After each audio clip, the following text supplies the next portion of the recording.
We'll move on to the prosecution of the Muslims and the migration. It is reported that Umayyah bin Khalaf would torture, his slave, servant, Bilal ibn Rabah, radiallahu anhu. And what he would do to Bilal was that he will put Bilal ibn Rabah radiallahu anhu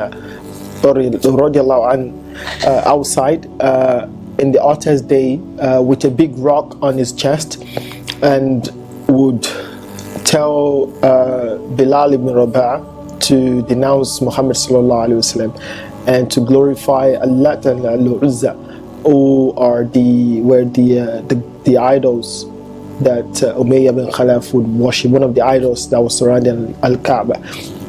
But Bilal ibn Rabah would not stop saying Ahad, which means one, until Abu Bakr Siddiq radiallahu anhu was the one that bought Bilal off from Umayyah bin Khalaf, and Abu Bakr freed him. And also there was a slave whom Umar ibn Khattab, before he accepted Islam, he used to torture that slave in order to make her give up Islam. And also Abu Bakr was the one who bought her from Umar, and Abu Bakr freed her. Banu Makhzum would also torture Ammar bin Yasir, the famous Ammar bin Yasir radiallahu anhu, and his father Yasir ibn Amr, and his mother Sumayya bint Kayyat. And they would be tied and left in the hot sun, and Yasir and Sumayya were both brutally killed under the extreme torture because they refused to denounce Islam. They died as a shaheed, and some narration would say that they are the first to be martyred in the path of Allah in Islam. So the first migration to Abyssinia occurred because of the torture of the Sahaba that got intensified by the Quraysh, and the Rasulullah sallallahu alaihi wasallam then told them to go to Abyssinia because in there is a king who does not oppress anyone. And Ibn Hisham, he narrated that 83 people migrated to Abyssinia, and these 83 people were, some of them I wouldn't be able to mention or give the names, but I'll give some of the prominent ones. Uthman ibn Affan with his wife Ruqayya, the daughter of Rasulullah sallallahu alaihi wasallam. Abu Udayfa bin Utbah with his wife Sahla, the daughter of Sahil. Zubair ibn Awam, Musa'ab ibn Umair, Abdurrahman ibn Auf, Abu Salama ibn Abdul Asad with his wife Salama, the daughter of Abu Umayyah. Uthman ibn Mad'un, Amr bin Rabi'a, him and his wife Layla, Abu Sabra ibn Abi Rum, Suhail ibn Bayda, and it is said that Ja'far ibn Abi Talib, he joined them later. So he actually joined them later on when they migrated.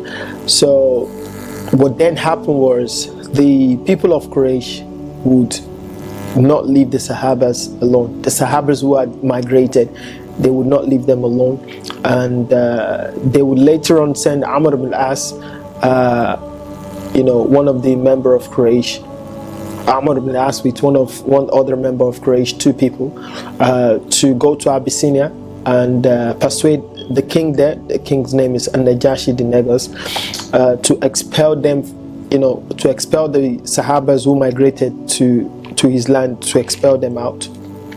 And the Najashi, being a just and righteous ruler, as Rasulullah sallallahu alaihi wasallam described him, An-Najashi refused to give up the Sahaba.